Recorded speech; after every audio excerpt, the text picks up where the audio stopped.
Look at that.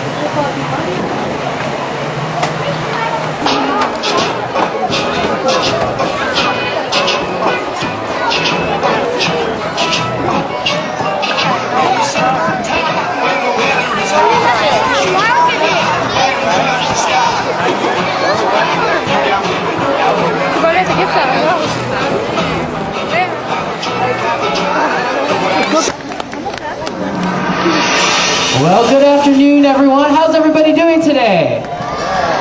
Are you guys ready to see some sea lions? I need better than that. Are you guys ready to see some sea lions? There you go. My name is Nick, and today it will be my pleasure to introduce you to some of the other animals that live here at the aquarium. Now, marine mammals are part of a complex web of life, and today we'll be talking about this web as well as how both you and I fit into it. In fact, the Wildlife Conservation Society has been helping people learn about and coexist with wild animals and wild places for over 100 years. And speaking of wild animals, how about a warm welcome for our California sea lion Otis and his trainer Martha.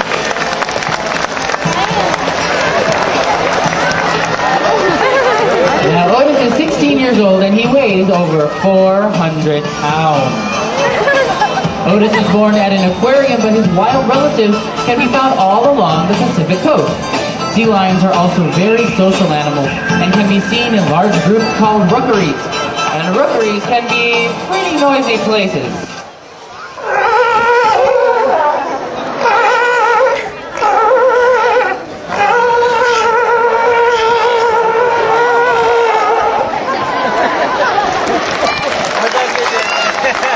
Now, males like Otis will use that vocalization in order to announce and defend their territory, while the females will use the vocalization to identify their pups on a crowded beach. She would vocalize, and the pup will return her call.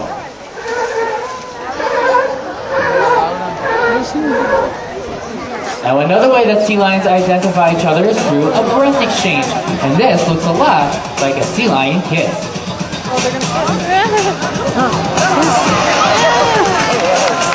Now, sea lions belong to a group of animals called the pinnipeds, and this includes the walruses, the true seals, and the eared seals. And I know everyone here knows what a walrus looks like, but some people have a difficult time telling the difference between true seals and eared seals. So let me give you a few hints. Just take a look at the side of their head. If they have external ear flaps, they're eared seals, just like our sea lions. Eared seals also have long front flippers, which they use to pull themselves through the water, just like we do when we go swimming. Now, their hind flippers are used for steering in the water, but they can also rotate underneath their bodies so they can walk on all fours. And this makes them extremely mobile on land, which is a pretty good thing. Hey!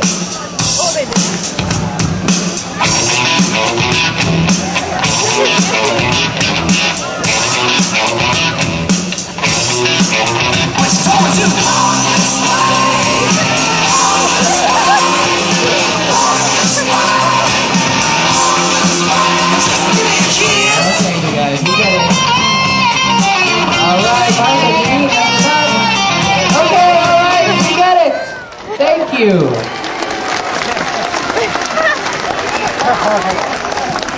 Okay, now true seals, on the other hand, have much shorter front flippers, and their hind flippers do not rotate underneath them, so when they walk on land, they kind of have to crawl, and they look a little bit like a caterpillar or an inchworm, just like that.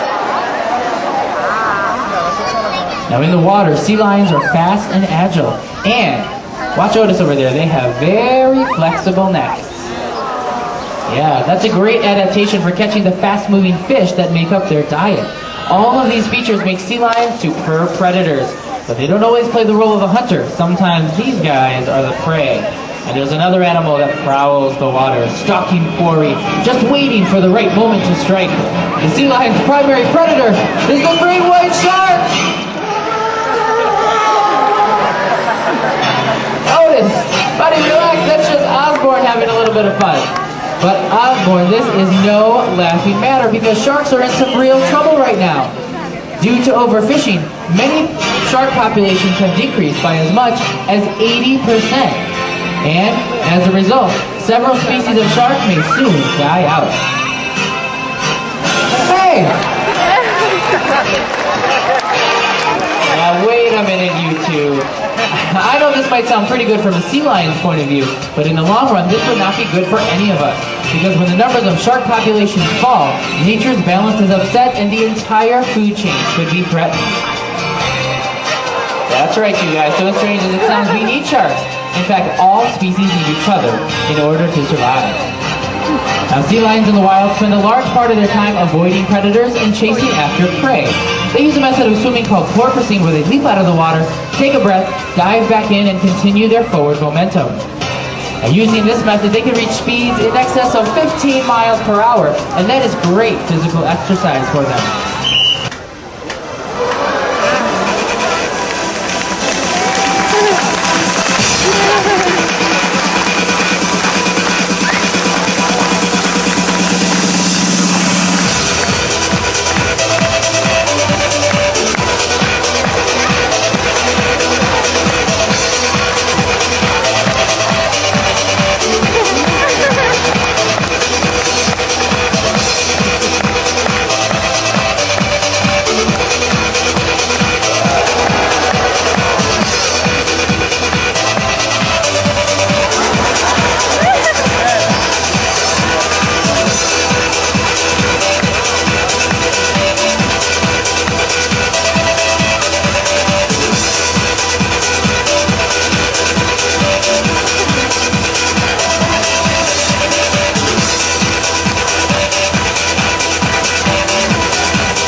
Ladies and gentlemen, our California sea lions.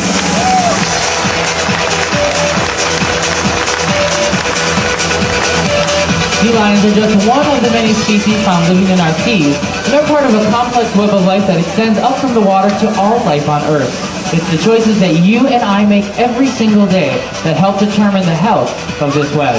Once again, we'd like to thank you all for choosing the aquarium today. Every time you support us, you support the worldwide efforts of the Wildlife Conservation Society. Thanks again for stopping by, and enjoy the rest of your day here at the New York Aquarium.